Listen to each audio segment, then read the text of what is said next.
Izin 1 menit lagi ya Dokter Iqbal dan Dokter Nadia. Baik dok, baik. Siap-siap. Semalam itu berarti di Qatar jam berapa tuh Dokter Iqbal? Kalau semalam itu justru di Qatar itu masih sore dok, iya. Oh. Kan beda 4 jam ya, lebih dulu di Indonesia 4 jam. Nah, tetapi 4 jam gitu ya.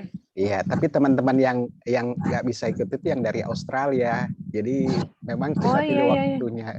Jadi waktunya itu pas memang jam 7. Jadi bisa dapat semua. Tapi yang di Australia, kemudian yang di daerah-daerah kemalaman, iya. Jam 10 malam tuh. Betul, betul. Jadi ya sudah kita pilih yang paling cocok buat semua deh. Emang susah ya, jadi kalau ini ya perbedaan waktu kalau kita mau seluruh mewakili berbagai kontinen gitu ya, Dr. Iqbal. Iya, dok. Iya. Bahkan Pak Tino kemarin itu kalau nggak salah baru 6:30. Oh iya. Baik dok, kita mulai dok. Ya, oke. Ya. Bismillahirrahmanirrahim. Assalamualaikum warahmatullahi wabarakatuh. Selamat pagi para peserta Kopi Darat Bersama Iluni MKK FKUI edisi pertama yang mengenai Preparedness for Endemic. Selama 1 jam ke depan kita akan berbicara dengan 2 narasumber hebat kita. Ada Dr. Iqbal di sini. Halo Dr. Iqbal, apa kabar dok? Dan juga ada Dr. Waalaikumsalam. Ada juga Dr. Siti Nadia Tarmizi. Apa kabar dok? Sehat dok? Iya. Assalamualaikum, salam sehat buat semuanya. Selamat pagi. Selamat pagi dok. Ya, ini adalah podcast pertama dari Iluni MKK FKUI yang dilakukan dalam rangka edukasi informasi kesehatan. Dan ini juga ajakan kepada audiens untuk mencari informasi langsung, lengkap, dan tidak hoax tentunya ya. Dan tentunya kita akan segera mulai, sudah tidak sabar nih karena ini topiknya betul-betul tagar nomor 1 Dr. Iqbal, Dr. Nadia, hashtag nomor 1 ini mengenai endemik ini. Sebelumnya saya bacakan dulu CV-nya Dr. Iqbal, bahwa Dr. Iqbal ini adalah medical doctor di Qatar Energy, dan beliau sekarang berada di Qatar, yang perbedaannya 7 jam ya Dr. Iqbal ya. Lebih kurang 7 jam. Oh, 4 jam, kebanyakan berarti. 4 jam. Jadi Dr. Iqbal, terima kasih dok. Dan Dr. Iqbal juga seorang penulis di salah satu media di Indonesia, salah satu kolom opini di salah satu medianya. Dan tulisan terakhir Dr. Iqbal kalau nggak salah mengenai langkah-langkah semi endemi. Wah, ini cocok sekali ya dok ya dengan topik kita pada hari ini. Dan untuk Ibu Siti Nadia Tarmizi, kita sudah mengenal beliau. Beliau adalah Sesditjen Kesehatan Masyarakat Kementerian Kesehatan Republik Indonesia, dan beliau adalah juru bicara Kementerian Kesehatan Republik Indonesia pada Satgas COVID-19 di Indonesia. Ya, mungkin teman-teman semua sudah nggak sabar. Mungkin kalau mungkin ada yang ingin bertanya, silakan di kolom chat aja, tulis pertanyaan dan ditujukan kepada siapa narasumber kita pada hari ini. Oke.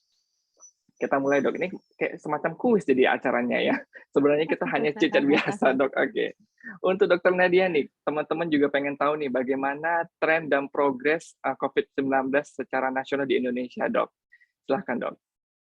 Ya, jadi kalau kita lihat ya, dari setelah kita mengalami puncak kasus 64.000 kemarin dikarenakan adanya varian Omikron, maka sebenarnya sekarang trennya sudah mulai sangat baik ya, artinya tren penanganan pandemi ini semakin membaik nih, karena kasus konfirmasi terus turun ya, walaupun turunnya belum begitu besar. Misalnya kemarin itu dilaporkan 4.800, hari ini dilaporkan 4.189. Nah, bisa saja mungkin masih fluktuatif karena kita lihat kemarin sempat turun juga 5.000, kemudian naik lagi 7.000. Tapi secara umum tren daripada kasus konfirmasi harian nasional itu terus turun. Kemudian kalau kita lihat angka positif juga terus turun ya, 4,63%, sebelumnya 4,89%, dan tentunya ini sudah lebih baik kalau sebelumnya itu sempat mencapai angka hampir di atas 25%. Untuk juga orang yang dirawat di rumah sakit atau tingkat keterisian perawatan rumah sakit sudah di bawah dari angka 10%, yaitu 9,92%. Yang sebelumnya kita tahu juga beberapa provinsi bahkan seperti di Jawa Tengah ataupun Yogyakarta itu sempat mencapai angka 30-40%. Kemudian kalau kita berbicara juga mengenai kasus meninggal juga cenderung turun. Hari ini dilaporkan 107, sebelumnya 120 dari puncak kasus yang 402. Jadi kalau melihat indikator-indikator ini, artinya kalau kita lihat laju penularan kita yang kita ukur dengan angka reproduksi virus itu memang cenderung turun, dan moga-moga minggu ini kita bisa mencapai di bawah angka 1 ya, walaupun kasus konfirmasi masih cukup tinggi karena laju penularan juga sudah semakin rendah. Iya, berarti teman-teman bisa melihat nih bahwa ini angka positivity rate sudah 4,89 Dr. Siti Nadia ya, Dr. Nadia ya. Bahwa Betul. ya kita teman-teman di sini, company-company di sini juga banyak yang berpatokan kepada WHO di mana angka positivity rate di bawah 5% itu dikatakan sudah terkendali untuk pandemi. Tapi kita tidak bisa ngambil langsung keputusan bahwa langsung endemi ya, Dok ya. Kita mesti lihat benchmarking juga dengan negara-negara lainnya nih. Nah, kita dengar dari Dr. Iqbal bagaimana di Timur Tengah, Dok. Apakah penurunan juga atau mungkin sudah ada kebijakan yang terbaru, Dok? Terima kasih Dr. Boni. Jadi memang tren di dunia saat ini itu kan terbagi atas dua ya. Jadi memang ada beberapa negara itu yang telah melewati puncak badai Omicron, kemudian epidemiological profile-nya itu sudah membaik, ditandai dengan perbaikan case rate, death rate, ya, positive rate, case fatality rate-nya itu memang banyak negara di dunia itu mengalami perbaikan. Dan hal ini juga terjadi di Middle East. Jadi negara-negara yang ada di Timur Tengah itu seperti Qatar, Saudi Arabia, kemudian Dubai, kemudian Kuwait, kemudian Oman, Bahrain, dan sebagainya, itu memang mengalami perbaikan profil epidemiologi seperti ini. Jadi mereka itu telah melewati badai Omicron itu sekitar 1 bulan yang lalu. Dan ini memang merupakan tren yang bagus. Dan saat ini kita lihat seperti di Qatar misalnya, saat ini tuh kita mulai melakukan relaksasi walaupun belum full ya, belum maksimal. Jadi misalnya penggunaan masker itu sudah tidak mandatori lagi. Jadi kita tidak perlu menggunakan masker kalau kita berada di luar ruangan. Untuk di dalam ruangan kalau ada jumlah tertentu itu kita masih menggunakan masker. Nah, demikian juga pada kawasan regional seperti Saudi Arabia, kita tahu sekarang kan bahwa umrah itu mulai dibuka dan kemudian lifting restriction itu sudah mulai dilakukan. Beberapa hal yang dulu itu sangat ketat ya, seperti masuk di Masjidil Haram itu kita betul-betul harus ada screening yang ketat, istilahnya itu screening level 3 ya. Nah, itu sekarang sudah mulai tidak ada lagi gitu. Jadi memang ada tren yang seperti itu, ada tren-tren perbaikan. Namun, kita juga tidak bisa melupakan bahwa sebagian negara-negara lain di dunia itu sekarang itu justru sementara menuju puncak. Jadi misalnya kalau kita lihat misalnya Korea Selatan ya, Korea Selatan itu saat ini kasusnya itu adalah pertama kali yang tertinggi di dalam sejarah pandemi. Jadi lebih 2 tahun pandemi ini kasusnya itu luar biasa tinggi banget. Demikian juga dengan Vietnam, itu kasusnya kasus baru, kasus kematian itu bahkan yang tertinggi selama pandemi ini. Bahkan kalau saya tidak salah di Vietnam itu positivity rate-nya itu di atas 90%. Jadi sekitar 90 dari 100 orang yang dites itu positif. Itu di Vietnam. Ya. Jadi itulah kira-kira gambaran pada kondisi dunia saat ini. Jadi ada beberapa negara yang sudah membaik, tapi ada negara yang masih sementara struggling ya dengan kondisi yang ada saat ini. Iya, Dr. Boni. Iya. Ya baik, berarti kita tidak hanya bisa berkaca kepada negara-negara yang mendeklar bahwa mereka sudah memasuki fase endemik, tapi juga kita harus bisa memperhatikan ada negara-negara juga yang masih berjuang untuk mengalami gelombang yang ketiga atau keempat mungkin ya Dokter Iqbal ya. Bahkan Dokter Nadia juga ini kita jadi informasi buat teman-teman juga audiens di sini bahwa jangan hanya menelan informasi secara mentah-mentah bahwa di negara luar sudah ada yang endemik, tapi juga kita harus menerima bahwa seperti Korea Selatan yang tertinggi angka kematiannya, kemudian Vietnam yang positifnya sampai 90%, itu akan menjadi acuan kita seperti itu ya Dokter Nadia dan juga Dokter Iqbal ya. Nah kalau untuk di Indonesia ini Dokter Nadia, sekiranya kita melihat nih kalau tadi Dokter Ima menyampaikan bahwa di dunia masih ada struggling. Kemudian kalau di Indonesia sendiri nih melihat kepada kasus Omikronnya sudah mulai ini dan positivity rate-nya sudah di angka 4,63. Nah, kira-kira apakah ada kebijakan publik yang bisa mengarah ke fase-fase yang lebih, kalau bahasa kitanya Dok, lebih longgar seperti itu Dok? Iya, jadi kalau kita bicara mengenai endemi, kita belum masuk pada kondisi endemi nih ya, karena jelas bahwa yang kita lakukan saat ini adalah mengendalikan laju penularan sebagai akibat dari gelombang ketiga. Jadi kita ini masih dalam kondisi pandemi ya. Hanya saja kita tahu bahwa kita menggunakan suatu alat ukur untuk kita bisa melakukan berbagai kegiatan di dalam masyarakat yang kita kenal dengan level daripada PPKM yang selalu diumumkan setiap 2 minggu sekali ya. Kalau kemarin sempat 1 minggu sekali dikarenakan kondisi peningkatan kasus yang cukup tinggi. Jadi acuannya adalah PPKM level ini. Nah, kita tahu kan saat ini sudah nggak ada lagi nih kabupaten kota yang berada pada level 4 khususnya untuk Jawa Bali. Di luar Jawa Bali juga sudah tidak ada lagi yang tentunya pada level PPKM level 4. Artinya kalau kita lihat kondisi tersebut bahkan sudah sebagian besar seperti DKI ini sudah pada level 1 ya, sehingga tentunya kalau kita lihat kalau kategori di level 1 itu kita bisa lihat aktivitas di bioskop, mal, pabrik, tempat ibadah itu bisa beroperasi 100%. Tapi kalau misalnya resepsi itu hanya boleh maksimum 75% ya. Kemudian kalau level 2 itu bioskop yang tadinya 70% itu bisa menjadi 75% ya. Yang restoran, mal itu juga bisa 75%.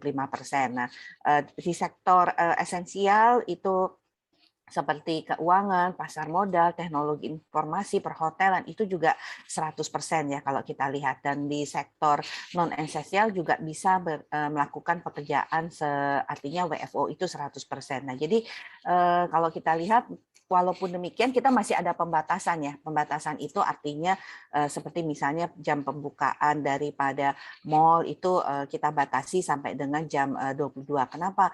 Karena kondisi kita ini masih dalam kondisi pandemi. Jadi walaupun pelonggaran-pelonggaran aktivitas sudah kita lakukan, tapi masih ada yang kita kendalikan ya. Kita kendalikan kenapa? Karena situasinya memang masih pandemi, masih bisa up and down lah istilahnya ya laju penularan kita. Nah, yang kedua adalah selain pelonggaran dari aktivitas masyarakat yang kita ukur dengan tadi leveling PPKM, yang kedua yang juga kita lakukan pelonggaran adalah protokol kesehatan. Jadi semasa pandemi ini kita tahu bahwa kita kan terbatas seluruh kegiatan kita. Dibatasi semua kegiatan, mau perdagangan, aktivitas sosial, keagamaan, pendidikan, pekerjaan, semua dibatasi dikarenakan situasi pandemi. Nah, menuju ke arah normalisasi atau transisi menjadi endemi, itulah kita mulai sedikit-sedikit. Jadi kalau Indonesia tuh memulainya sedikit-sedikit nih, melonggarkannya tuh sedikit-sedikit ya. Jadi nggak langsung tuh, wah langsung dibuka gitu ya pelonggarannya. Nggak, kita melonggarkan secara perlahan-lahan, tentunya dengan memperhatikan tren laju penularan. Mungkin kalau di Qatar berbeda ya, Dokter Iqbal ya, mungkin karena sistemnya juga kemudian cakupan vaksinasinya nih boleh ditanyain nih sama Dokter Iqbal nih, cakupan vaksinasinya di Qatar tuh udah tinggi sekali ya. Bahkan tentunya Qatar juga membantu Indonesia ya dalam penyediaan vaksin pada waktu itu. Jadi dan sistemnya juga saya rasa juga nanti bisa di-sharing oleh Dokter Iqbal. Nah, kita ini kan jauh banget, ada yang tinggal di kepulauan, ada yang tinggal di pelosok, ada yang tinggal di daerah perbatasan. Ini kan tantangan karena urban dan rural di Indonesia itu beda jauh sekali, baik dari akses, baik dari transportasi, dan juga baik dari informasi. Jadi inilah yang harus dijaga mengapa kita sedikit lebih perlahan-lahan ya. Mungkin kan banyak ya teman-teman di sini kita tahu banyak misalnya pekerja kelapa sawit. Nah, itu biasanya di dalam-dalam ya seperti itu. Nah, bagaimana teman-teman tentunya yang bekerja di bidang kesehatan kerja ini memastikan nih bahwa misalnya para pekerja kelapa sawit yang pasti jauh dari kota, jauh dari tentunya akses kadang-kadang fasilitas pelayanan kesehatan, ini misalnya sudah dapat divaksinasi. Kedua, gimana supaya tidak terjadi klaster di sana, karena potensi penularan itu masih bisa terjadi. Nah, menuju endemi tadi, kita tidak akan terburu-buru.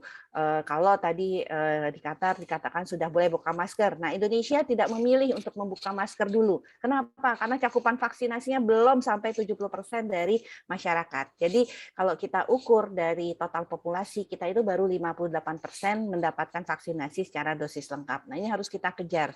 Jadi kami betul-betul mohon bantuannya seluruh tentunya para teman sejawat yang bekerja di perusahaan untuk memastikan dosis kedua bagi pekerja dan bagi keluarganya itu mendapatkan vaksinasi secara lengkap. Yang kedua, dorong yuk buat vaksinasi booster. Nah, kenapa? Ya, siap, Dok. Karena ini hajatan terbesar kita nih di bulan depan. Artinya mudik dan Idul Fitri serta Ramadan itu adalah suatu yang pasti akan terjadi. Sementara di masa endemi COVID-19, kita kan akan hidup berdampingan dengan COVID-19. Jangan kemudian setiap tahun kita harus mengalami misalnya gara-gara mudik KLB COVID-19 ya di mana-mana, klaster COVID-19 di mana-mana. Itu tentunya tidak kita inginkan. Jadi tahun ini adalah tahun pertama kita bisa melakukan mudik yang merupakan salah satu pelonggaran aktivitas sosial, tapi kita harus memastikan pemudik, orang yang dikunjungi, dan kita yang kembali dari mudik tetap aman dan selamat. Artinya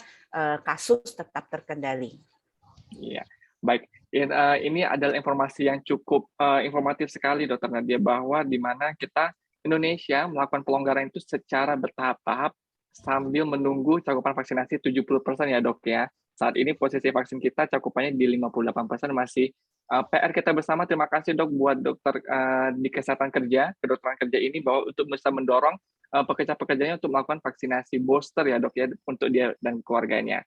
Nah, kita beralih nih sebagai benchmarking kita, Dr. Iqbal nih. Kalau untuk berdamai dengan COVID ini, seperti tulisan Dr. Iqbal di media tersebut mengenai semi endemi ini, apakah Indonesia dikatakan semi endemi atau kalau Dr. Nadia sudah pasti itu masih pandemi? Cuma ada pelonggaran-pelonggaran sedikit ya, Dok ya, untuk bisa bertransisi. Silakan Dr. Iqbal.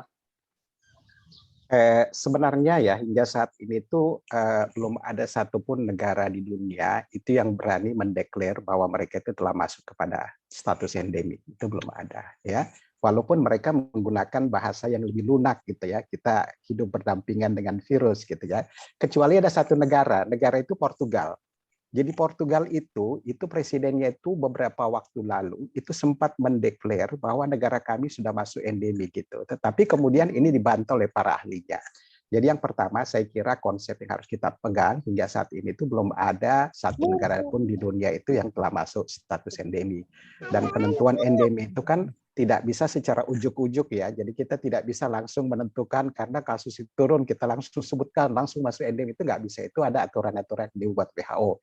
Jadi WHO itu sendiri harus pertama-tama saya kira harus mendeklar bahwa status pandemi sudah over, dan kemudian setelah itu baru kemudian ada pertimbangan untuk mendeklar tentang status endemi. Itu pun kalau menurut saya status endemi ini tidak bisa dilakukan secara sederhana. Jadi ada kriteria-kriteria yang harus dipenuhi, dan kriteria ini sifatnya harus sustain.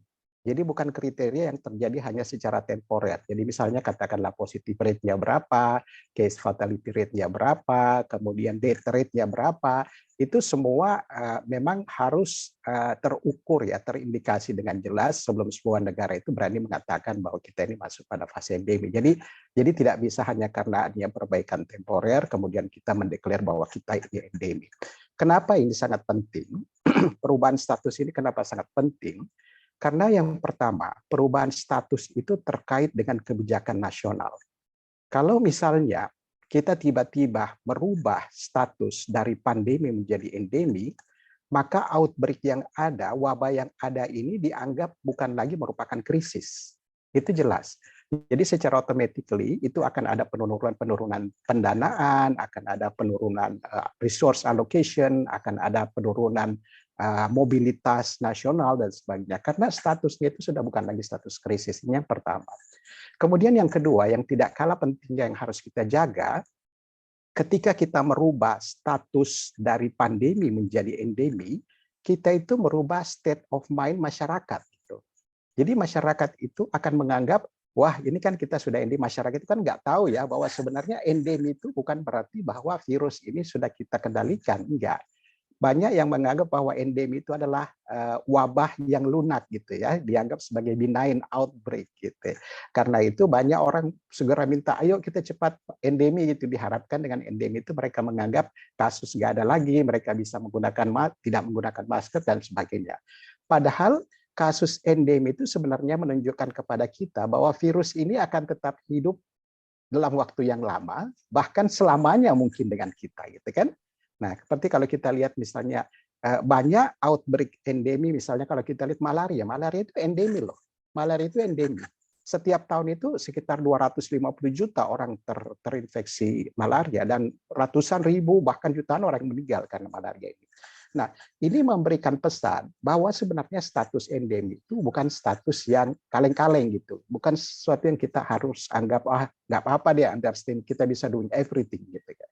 Status endemi itu adalah perubahan di mana status kejadian dari kasus maupun kematian itu sudah lebih stabil dan kita bisa predicted gitu loh. Oh itu kira-kira gitu. Sehingga penanganannya itu bisa dilakukan dengan baik. Ini yang membedakan dengan pandemi.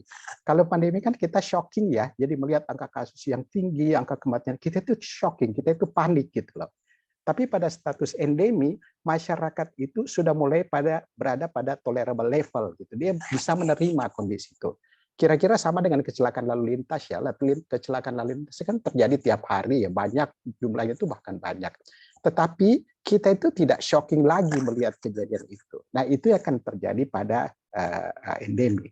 Nah, menurut saya setuju dengan Dr. Nadia, dengan pemerintah Indonesia, bahwa memang kita tidak perlu ujuk-ujuk ya, jadi tidak perlu meniru negara seperti United Kingdom, Amerika dan sebagainya. Mereka itu sebenarnya udah mau declare endemi gitu, dan memang dalam praktiknya itu mereka sudah melakukan full relaksasi, tetapi ya mereka masih berpikir gitu. Kalau menurut saya memang proses transisi dari pandemi ke endemi ini mesti dilakukan secara gradual. Makanya saya memberikan konsep semi endemi gitu. Jadi semi endemi itu maksud saya jangan langsung masuk dari pandemi ke endemi, kita harus ada fase di mana kita bisa lebih apa ya, sifatnya temporer itu memantau semua data yang ada terhadap kegiatan kita, sehingga kalau something wrong misalnya unpredictable, kita itu paling tidak bisa melakukan hal-hal untuk mengcovernya, kita bisa untuk menata laksanainya. Jadi fase semi endemi itu jadi dari endemi, dari pandemi ke jangan langsung ke endemi, ke fase semi endemi dulu, kita di situ dulu perhatikan selama beberapa bulan, baru kemudian kalau misalnya semuanya mulus baru mungkin kita masuk ke fase endemi. Saya kira demikian. Iya, terima kasih Pak, bahwa mengubah status itu tidak semudah menuliskan di suatu kebijakan ya Dr. Iqbal dan Dr. Nadia ya, bahwa banyak yang harus kita perhatikan mulai dari status pendanaan, kemudian cara berpikir dari masyarakat kita di Indonesia yang nantinya serta-merta yang akan mengubah semua perilaku kita. Dan juga untuk mengubah menjadi endeminya ada beberapa indikator ya Dr. Iqbal dan Dr. Nadia yang harus dijaga beberapa lama untuk bisa mengatur penularan dari virus ini. Sebelum kita lanjut ke pertanyaan berikutnya Dr. Nadia di sini dan juga Dr. Iqbal, sini ada di kolom chat sudah ada yang ingin bertanya nih. Ingin tanya langsung, apalagi Dr. Iqbal tadi sudah menyampaikan bahwa sekarang di Uni Emirat Arab untuk haji dan umroh udah tidak perlu karantina, tidak perlu masker, tidak perlu karantina, masker, vaksin yang dan sebagainya. Di sini ada dari Bapak Edi Alvino, Dr. Nadia, untuk haji apakah mungkin dalam waktu secepatnya, karena sudah ada yang nunggu nih dok. Iya, ada nunggu 2 tahun nggak bakal berangkat dok, silakan dok. Ya baik, mengenai haji sampai sekarang kan kita menunggu pengumuman dari pemerintah Arab Saudi ya mengenai apakah haji sudah bisa dibuka dan tentunya berapa kuota yang diberikan kepada masing-masing negara. Tapi artinya alhamdulillah sejak umroh sudah dibuka, itu artinya Arab Saudi sudah mengizinkan Indonesia mengirimkan jemaahnya, karena kalau sebelumnya itu di saat mungkin ada penilaian tertentu ya dari Arab Saudi yang melihat pada waktu waktu terutama pasca Delta itu kita dianggap belum betul-betul bisa mengendalikan pandemi. Jadi menurut saya juga yang perlu kita pahami adalah penting bagaimana kita di dalam negara kita sendiri itu harus mampu menunjukkan kepada global ya untuk menyatakan bahwa Indonesia itu laju penularannya sudah sangat rendah, sehingga tentunya bagi warga negara Indonesia yang akan melakukan perjalanan ke luar negeri, dia dianggap sebagai pelaku perjalanan luar negeri yang aman ya. Makanya kemudian kan Amerika, CDC Eropa itu kan memberikan kategori kita sebagai negara dengan level penularan yang paling rendah, dan Eropa sendiri memberikan kita sebagai negara yang kategorinya hijau. Nah, ini juga jadi penting ya kemudian untuk melakukan berbagai aktivitas tadi, bahwa situasi penanganan pandemi di negara kita itu akan menentukan juga bagaimana negara lain melihat kebijakannya, termasuk umroh dan haji ini. Makanya kemudian kita berusaha betul untuk pengendalian pandemi di dalam negara ini menjadi penting, karena kemudian pada waktu di awal-awal kita tahu sempat haji diberikan hanya kepada 10 negara, Indonesia tidak termasuk, itu karena dianggap bahwa penanganan pandemi kita belum pada level yang aman untuk kemudian kita memasuki negara lain. Jadi kalau untuk haji tadi kita tunggu pengumuman pemerintah, tapi kalau untuk umroh insya Allah ini sudah berjalan secara rutin. Walaupun kemarin sempat dengar juga ya bahwa angka positif tadi moderator mengatakan di Arab Saudi udah boleh bebas semua ya, boleh tidak pakai masker dan kemudian tidak karantina dan sebagainya ya. Tapi yang saya ketahui masih ada protokol-protokol kesehatan yang dijalankan di sana. Artinya hati-hati buat jemaah umroh kita. Kita tadi saya sangat setuju Dokter Iba katakan nggak bisa ya dok ya ikut negara lain gitu ya, karena nanti akhirnya membahayakan negara kita sendiri. Coba bayangkan kalau kita melakukan perjalanan luar negeri membawa virus, menyebabkan klaster, menyebabkan kemudian laju penularan kita meningkat kembali, yang akhirnya tentunya akan berdampak secara umum di negara kita sendiri. Nah, jadi kemarin memang sempat ya angka positivity rate dari pelaku perjalanan luar negeri khususnya umroh itu bisa sampai 20% sampai 40%. Nah, ini yang artinya kita selalu menghimbau jamaah Indonesia, walaupun di sana sudah diterapkan mungkin protokol kesehatan yang jauh lebih longgar, tapi kita ingat bahwa kita harus menjaga diri kita dan juga kita harus menjaga keluarga kita di Indonesia pada saat kepulangan. Jadi kita tetap menghimbau untuk menerapkan protokol kesehatan, setidaknya memakai masker. Seingat saya kalau kita umroh dan haji itu selalu pakai masker ya, bukan hanya untuk COVID-19 tapi juga untuk mengurangi tingkat kelembapan dan yang sangat rendah mungkin atau mungkin selalu tinggi dia akan di sana, sehingga mengurangi juga resiko kita untuk menjadi sakit. Begitu mungkin? Ya, waktu umroh dan haji pakai masker coba untuk menjaga agar tidak masuk debu sih sebenarnya, karena kekeringan di negara Arab, suasana yang kering di Arab Saudinya seperti itu dok. Ya berarti nanti kalau untuk pelaku perjalanan luar negeri diharapkan untuk tidak menyamaratakan perilaku di luar negeri dengan di Indonesia. Otomatis kita harus menjaga kembali protokol kesehatan kita selama di luar negeri agar tidak membawa penyakit itu ataupun membawa virus itu kembali ke Indonesia, seperti itu Dokter Nadia ya. Ya. Betul, baik. Betul. Kemudian ini ada lagi dok, selain haji, sepertinya apa makna perubahan status pandemi menjadi endemi? Apakah implikasinya terhadap upaya pengendalian penularan di Indonesia dok? Apakah ada makna perubahan status pandemi menjadi endemi, Dokter Nadia? Ya, tentunya perubahan status pandemi menjadi endemi itu berbeda sekali ya. Kalau pandemi itu kan yang seperti saat ini ya, artinya begitu banyak kebijakan-kebijakan yang kita atur secara nasional, di mana pembatasan-pembatasan itu terus terjadi. Jadi pandemi itu kan hampir seperti kita dalam kondisi perang, tapi perangnya melawan virus. Jadi kondisi itu belum tentunya selesai. Artinya kita lihat banyak sekali ya pembatasan-pembatasan. Kalau endemi itu adalah suatu penyakit ya, kita sebut sebagai penyakit itu ada berpotensi untuk terjadi meningkatkan kasus, tetapi dia tidak mengganggu aktivitas kehidupan kita. Jadi kalau endemi itu kan banyak sekali penyakit yang endemi ya sebenarnya statusnya. Seperti misalnya kalau kita bilang demam berdarah itu endemi. Kemudian kalau kita lihat malaria itu juga endemi. Kemudian kalau kita lihat seperti tuberkulosis itu juga masih penyakit yang yang endemi. Artinya kalau endemi itu lebih pada penyakit-penyakit yang memang sifatnya akut dan sering menjadi potensi kejadian luar biasa. Nah, tentunya kalau dampaknya terhadap upaya pengendalian penularan COVID-19, kalau endemi itu akan artinya tetap akan kita monitor, tetap ada surveillance yang akan memantau peningkatan kasus ya, tetap akan ada respon, tetap ada kesiapan dari fasilitas pelayanan kesehatan ya, sama seperti demam berdarah ya, seperti itu.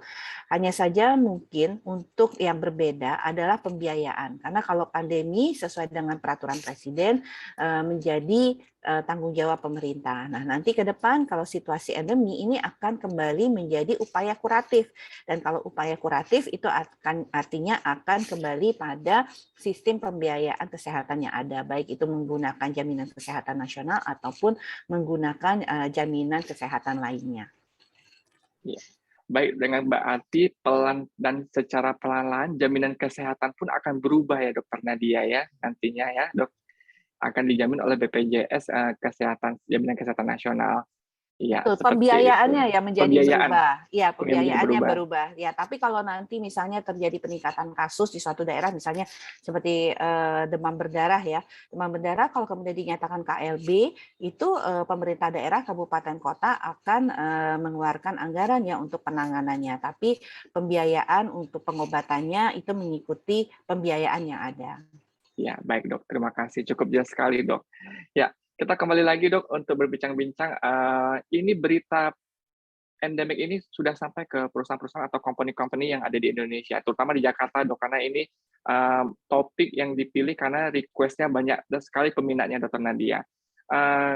Seandainya kita berangan-angan ya Dr. Nadia, Dr. Iqbal ya, kalau seandainya Indonesia minggu depan akan endemi, seandainya Dok, ini seandainya Dok, atau mungkin seandainya 2 minggu ke depan akan endemi. Nah, kira-kira apa mungkin yang perlu kita siapkan, masyarakat di sini harus kita siapkan agar seperti Dr. Iqbal sampaikan, mindset-nya tuh jangan sampai langsung berubah gitu.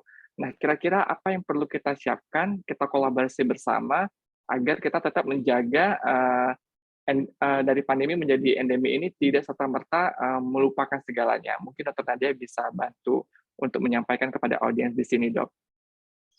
Ya, jadi proses pandemi menjadi endemi itu adalah suatu proses. Makanya tadi kita tidak akan terburu-buru karena mengubah setelah 2 tahun pandemi itu kan merubah perilaku kita, merubah cara pandang kita ya. Nah, tentunya nanti kalau masuk ke dalam endemi tidak berarti semua upaya-upaya protokol kesehatan yang kita jalankan sekarang ini semuanya tidak atau kita tinggalkan ya, karena sebagian besar itu sebenarnya ada perilaku-perilaku yang baik ya, seperti misalnya memakai masker. Kita tahu dari dulu kalau orang sakit batuk pilek itu mereka harus pakai masker ya supaya dia tidak menularkan kepada orang lain. Apalagi nanti kalau kita hidup berdampingan dengan COVID-19. Jadi kalau yang batuk pilek itu sebaiknya pakai masker. Kenapa? Karena dia berpotensi nanti akan menularkan kepada orang lain. Apalagi kalau itu bukan hanya flu biasa tapi justru bisa COVID-19. Makanya itu edukasi-edukasi yang akan kita tetap teruskan. Jadi bukan berarti seperti kita mungkin juga akan melepas ya untuk penggunaan masker, tapi pada kondisi-kondisi tertentu dari aspek kesehatan tentunya akan kita teruskan. Cuci tangan contohnya yang paling gampang ya. Begitu banyak nih selama pandemi, jarang sekali kita dengar ada KLB diare ya, atau KLB hepatitis ataupun tifoid ya, dikarenakan memang perilaku cuci tangan itu merupakan salah satu dari protokol kesehatan yang kita jalankan. Nah, di sisi lain yang paling penting juga adalah surveillance. Kita artinya dari sisi program, kita harus memperkuat surveillance ini. Testing dan tracing itu tetap akan kita lakukan. Jadi kalau ada kasus positif akan dilakukan tracing. Walaupun kami tahu tantangannya akan semakin besar karena masyarakat sekarang aja udah nggak mau ada yang di tracing dan di testing ya, apalagi nanti kalau dalam kondisi endemi. Pasti masyarakat luas akan sangat sulit. Nah, tapi kami berharap tentunya teman-teman yang bekerja di kesehatan kerja ini juga mendorong perusahaan-perusahaan kalau nanti ada yang positif tetap lakukan tracing karena itu akan sangat membantu kita dalam mengatasi kemungkinan terjadi peningkatan kasus. Nah, moga-moga saja kita juga belum tahu ya mengenai dampak vaksinasi ini seperti apa karena kemarin saya belajar dari forumnya Dr. Iqbal nih ya, Dok ya. Kemarin sudah ada studi ya kalau diberikan booster keempat ternyata nggak meningkatkan titer antibodi ya, Dok ya, gitu ya. Nah, jadi ini ilmunya terus berkembang ya. Jadi bukan berarti dinamis, Dok. Betul. Jadi kita belum tahu nanti next-nya seperti apa peranan vaksinasi. Tapi kalau dari sekarang kita bisa lihat vaksin itu jelas memberikan proteksi terhadap kematian dan keparahan. Tapi ke depan di masa endemi ya tadi mengapa kita tidak terburu-buru karena banyak hal yang harus kita siapkan dengan baik. Apakah nanti vaksin COVID-19 itu artinya bukan booster lagi tapi justru harus diulang ataukah nanti kita tunggu mungkin jenis-jenis vaksin baru ya yang mungkin mengadres lebih banyak varian virusnya karena kan varian Wuhan sampai varian Omicron bahkan Deltacron yang disebut sekarang bahkan varian BA2 itu sudah jauh berbeda sekali ya kalau kita lihat genotipenya. Jadi saya rasa ini hal-hal yang tentunya harus kita ingat nanti di masa endemi ini masih merupakan juga tanda tanya sekaligus challenging untuk kita semua. Iya. Baik, Dok, berarti tidak melupakan nama protokol kesehatan walaupun sudah pelonggaran, protokol kesehatan dan juga 3T tetap dilaksanakan ya, Dokter Nadia ya. Ya. Betul. Ini kita ingin ke Dokter Iqbal. Dokter Iqbal, kalau di Timur Tengah, khususnya di negara Qatar nih, apakah bagaimana company di Qatar itu, bagaimana mereka bisa menjaga kondisinya biar tetap terkendali untuk pandemi COVID ini. Nah, kemudian bahkan nanti beberapa saat kemudian, bahkan mungkin tahun ini ya, Qatar akan menjadi tuan rumah Piala Dunia ya, Dr. Iqbal ya. Wah, kita sudah jadi tuan rumah tahun depan, Dok? November ini. November ini jadi tuan rumah Piala Dunia ya, Dok ya? Malah tiketnya udah habis. Saya baru mau pesan, Dok, udah habis. Nah, dan tahun ini aja saya belum ke Mandalika, Dokter Nadia. Nah, kita berkaca juga ini di tahun ini ada GP Mandalika, di tahun ini juga Qatar juga akan membuka untuk Piala Dunia sebagai tuan rumah. Nah, kalau di negara Qatar bagaimana konsepnya, Dok, untuk persiapan dari negara dan juga persiapan masyarakatnya, terutama perusahaannya, Dok? Ya, kalau saya lihat sekarang ini sebenarnya 2 tahun pandemi ini memberikan kita pembelajaran yang sangat besar ya. Sangat besar pembelajaran bahwa banyak hal di dalam kehidupan ini yang memang harus kita mitigasi dari awal gitu. Jadi harus kita persiapkan dari awal. Nah, saya melihat bahwa perusahaan-perusahaan di sini itu, company di sini itu memang mereka menjadikan 2 tahun ini sebagai bahan pelajaran yang sangat penting ya. Terutama yang tadi disebutkan Dr. Nadia itu terkait dengan good habit ya. Jadi memang selama 2 tahun ini kita itu harus mempick up mana yang merupakan good habit itu yang perlu kita lanjutkan. Jadi bukan serta-merta katakanlah someday misalnya kita masuk ke endemi atau kita sudah lepas dari pandemi ini, langsung kita kembali kepada habit yang sebelumnya. Jadi tidak perlu pakai masker, tidak perlu cuci tangan dan sebagainya. Saya kira itu pemikiran yang tidak tepat ya. Pandemi ini mengajarkan kita untuk menseleksi mana habit-habit yang bagus yang akan kita teruskan di dalam perjalanan kehidupan kita. Jadi saya kira ke depannya itu perusahaan-perusahaan termasuk di Qatar ini yang good habit itu seperti katakanlah menggunakan masker pada tempat tertentu, mencuci tangan itu harus tetap kita pertahankan. Kemudian untuk perusahaan-perusahaan juga saya kira harus mereka mulai berpikir untuk melakukan perubahan yang relevan dengan kondisi pandemi ini, yang mana yang sifatnya bagus itu dilanjutkan. Jadi jangan lagi karena katakanlah misalnya dulu waktu sebelum pandemi kita setiap meeting itu harus bertemu semuanya gitu lah. Nah sekarang pandemi ini mengajarkan kepada kita bahwa meeting itu bisa efektif walaupun tanpa pertemuan secara direct gitu kan. Tanpa harus bertemu semua, kita itu bisa melakukan meeting. Nah, kegiatan-kegiatan sifatnya suportif dan bagus seperti ini itu perlu diteruskan oleh perusahaan-perusahaan. Jadi jangan lagi memaksakan karena kebiasaan ya. Oh, kebiasaan kita dulu meeting kita harus begini ya, kita harus meeting lagi gitu, nggak perlu. Jadi ada misalnya area di mana yang memang itu kita anggap baik, itu kita teruskan melakukan meeting yang sifatnya reguler lewat Zoom seperti ini. Saya kira itu lebih efektif ya. Jadi tidak perlu lagi memaksakan. Bahkan kalau saya tidak keliru, di sini itu ada beberapa perusahaan yang itu akan melanjutkan pekerjaannya itu working from home. Jadi walaupun misalnya kita sudah masuk kepada status endemi, mereka itu tetap tidak perlu datang bekerja, tidak perlu datang bekerja di kantor, mereka bekerja di rumah dan nanti hanya pada kondisi tertentu mereka datang ke kantor. Terutama yang melakukan proses seperti ini adalah perusahaan telekomunikasi, Ooredoo.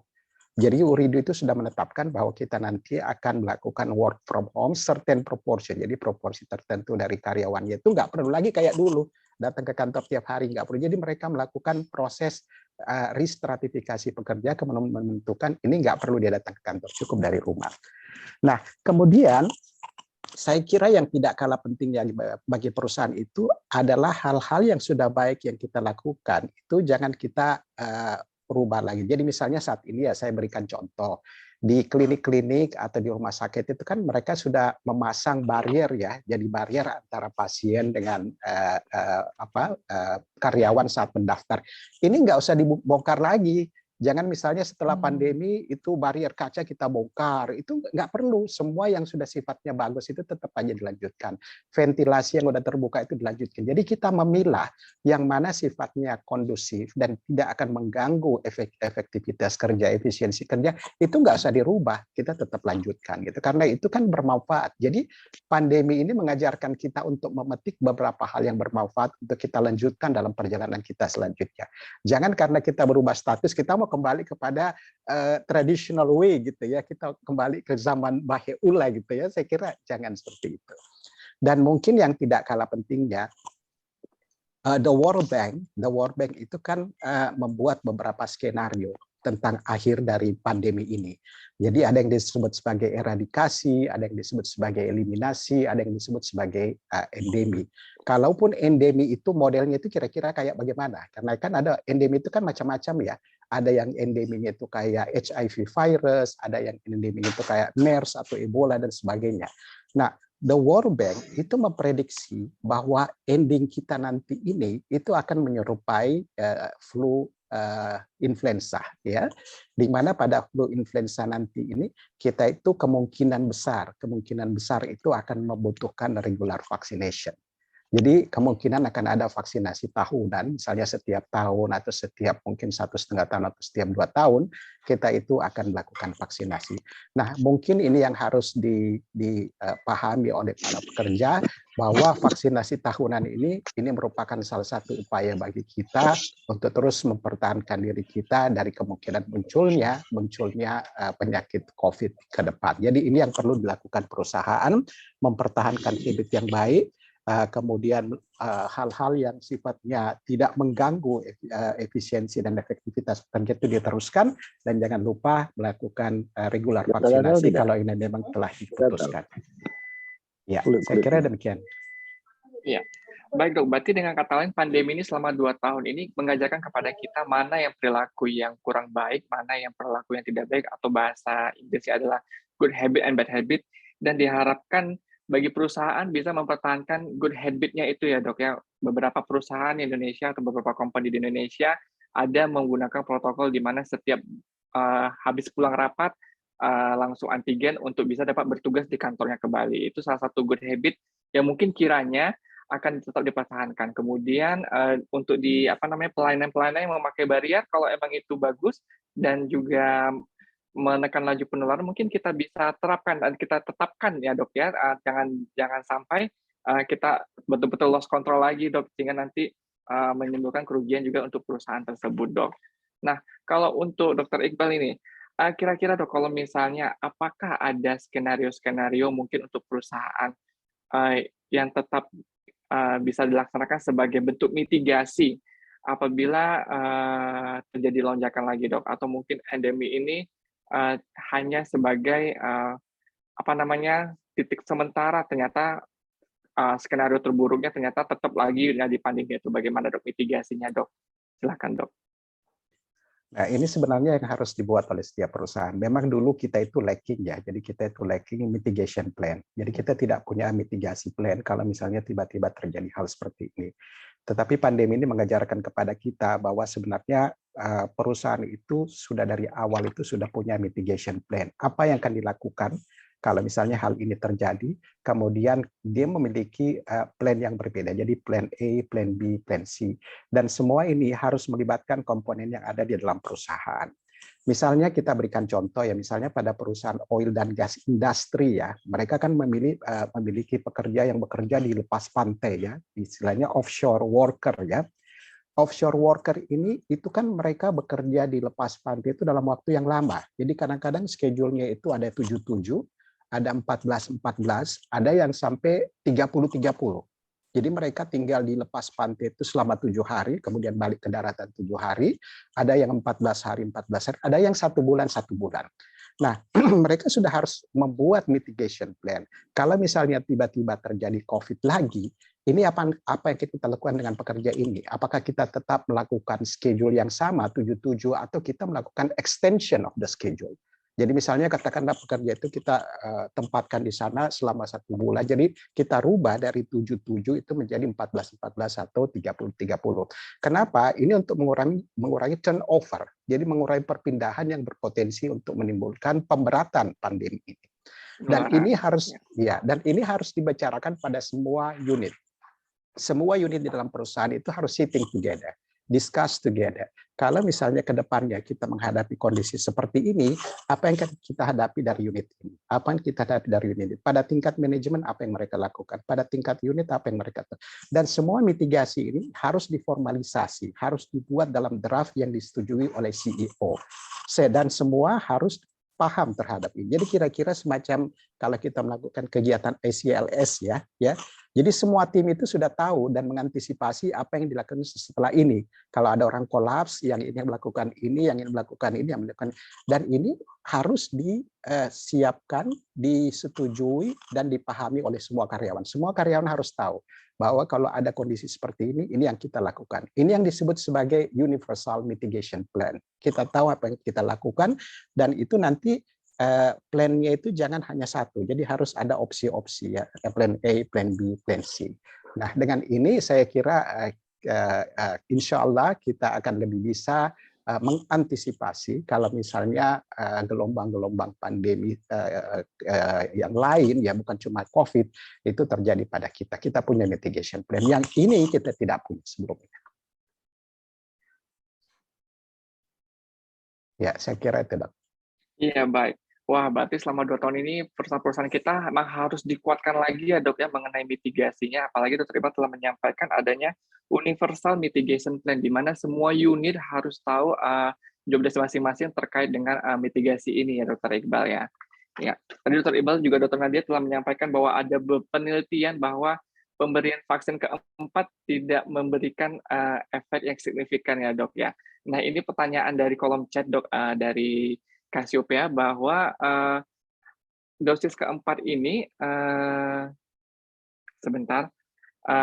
tidak memberikan efektif titer antibodi. Nah, tapi apakah memberikan vaksinasi secara reguler seperti yang Dr. Iqbal sampaikan bahwa nantinya mungkin dianggapkan sebagai flu biasa sehingga pemberian vaksin reguler akan terus digencarkan. Nah, apakah nanti akan tidak menimbulkan mispersepsi atau misleading di masyarakat bahwa vaksinasi yang reguler ini tidak sama dengan vaksinasi yang keempat. Mungkin Dr. Nadia mungkin boleh menjawab terlebih dahulu, kemudian dengan Dr. Iqbal. Iya, jadi ini sebenarnya baru preliminary informasi ya dari satu studi awal ya. Jadi nanti kita lihat perkembangan lebih lanjut ya. Tadi Dr. Iqbal sampaikan kemungkinan polanya akan seperti flu ya, artinya dia akan menjadi seperti banyak pandemi flu seperti flu Spanyol, kemudian pandemi influenza lainnya. Nah, memang kalau kita lihat pandemi influenza lainnya kan proteksinya adalah dengan vaksinasi. Yang pertama itu, yang kedua adalah walaupun kita tidak, sebagian besar orang Indonesia mungkin belum terbiasa ya mendapatkan vaksinasi influenza, tapi juga mungkin karena keterpaparan dan sebagainya, kasus influenza yang menimbulkan kematian itu relatif sedikit kecuali pada orang-orang tertentu saja. Tapi misalnya kita akan melakukan ibadah umroh dan haji, itu vaksin influenza biasanya selalu diberikan ya untuk kita seperti itu. Nah, jadi ini memang karena penyakitnya baru, tentunya banyak sekali kalau dari sisi ilmiah ya kita harus tunggu perkembangan lebih lanjut seperti itu. Tapi saya sangat setuju yang disampaikan Dr. Iqbal bahwa perusahaan perlu membuat suatu mitigasi ya Dok ya. Kalau nanti kita justru hidup dalam kondisi endemi, seperti apa sikap yang harus kita lakukan, dan beberapa mungkin pengaturan-pengaturan kalau terjadi klaster di dalam perusahaan, apa yang harus kita lakukan. Jadi menurut saya ini membuat SOP tentang COVID-19 di era endemi, khususnya untuk kesehatan kerja nih, saya rasa bisa saya titipkan nih ya Dok ya, untuk organisasi profesi ya, khususnya untuk kemudian menyusun bagaimana nanti SOP penanganan tentunya COVID-19 atau mitigasi COVID-19 di berbagai perusahaan atau tempat kerja pasca pandemi COVID-19. Iya, baik Dok. Wah, ini jawaban yang sangat representatif sekali bahwa kita tuh harus tetap mitigasi di perusahaan-perusahaan kita untuk tetap melaksanakan vaksinasi ya Dok ya. Nah, saya sangat sayang sekali bahwa waktu kita sudah memasuki pukul 10 Dok. Nah, kita mungkin bisa closing statement Dok untuk acara yang hari ini Dok. Mungkin kita mulai dari Dr. Iqbal terlebih dahulu Dok, closing statement-nya Dok. Saya kira yang pertama, masyarakat perlu menyadari dan teman-teman dari MKK ini perlu menyadari bahwa sebenarnya kita ini belum masuk pada fase endemi. Kita ini masih dalam fase pandemi, walaupun kita road perjalanan kita itu menuju endemi itu sudah mulai ada tanda-tanda ke sana. Itu yang pertama. Kemudian yang kedua, mohon di dalam proses ini kita nggak usah terlalu mengutak-atik ya. Jadi jangan terlalu memaksa pemerintah itu untuk segera mendeklar gitu ya. Oh harus segera maintain, segera ini gitu-gitu. Jangan. Berikan kesempatan kepada pemerintah untuk melakukan pertimbangan secara matang berdasar semua kondisi yang ada, evidence based, epidemiological profile, sebelum nanti mereka akan menentukan kapan saat yang tepat bagi kita landing ke endemi. Kemudian yang ketiga, jangan ada pemahaman bahwa endemi itu berarti kita lepas dari everything. Kita bisa lepas masker, kita bisa tidak vaksinasi, kita tidak perlu berobat kalau sakit, itu bukan.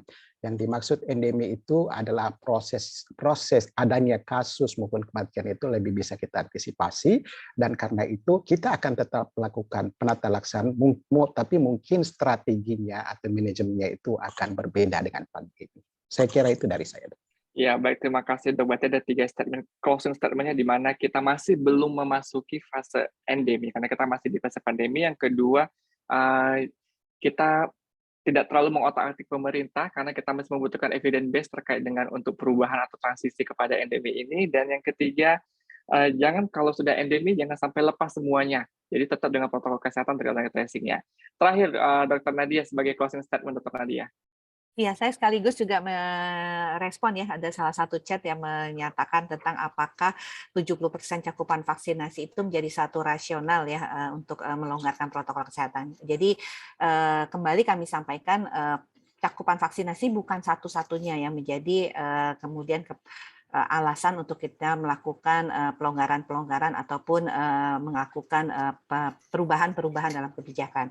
Yang pasti adalah satu, level daripada PPKM, kedua plus cakupan vaksinasi.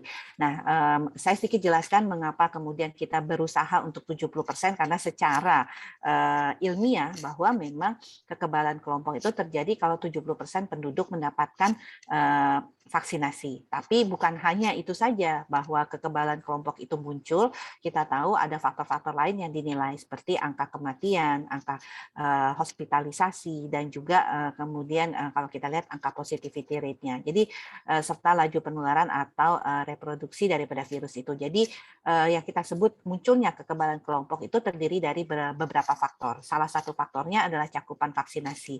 Nah, kita lihat mengapa di Omikron kita tidak berdampak seperti yang terjadi kalau di Inggris, di Eropa, di Amerika, itu kan peningkatannya 5-6 kali ya kalau kita lihat. Dan bahkan angka yang membutuhkan perawatan rumah sakit, bahkan kematian juga di Denmark itu meningkat tajam. Kenapa? Karena salah satu faktor yang mungkin kita duga adalah titer antibodi mereka juga sudah mulai terjadi penurunan. Sementara di Indonesia dan India, karena kita lebih kalau saya bilang ya lebih belakangan ya cakupan vaksinasinya meluas, sehingga pada waktu kita ketemu Omikron dan hasil serosurvei itu mengatakan pada waktu itu titer antibodi di dalam masyarakat itu sudah ada, dan 86% masyarakat sudah memiliki titer antibodi. Artinya secara umum sebagai masyarakat sudah punya proteksi. Begitu kita punya Omikron ditambah dengan vaksinasi, kita cukup memiliki proteksi, sehingga kalau kita lihat tadi pola perawatan rumah sakit, pola kematian itu berbeda dengan negara-negara Eropa dan Inggris yang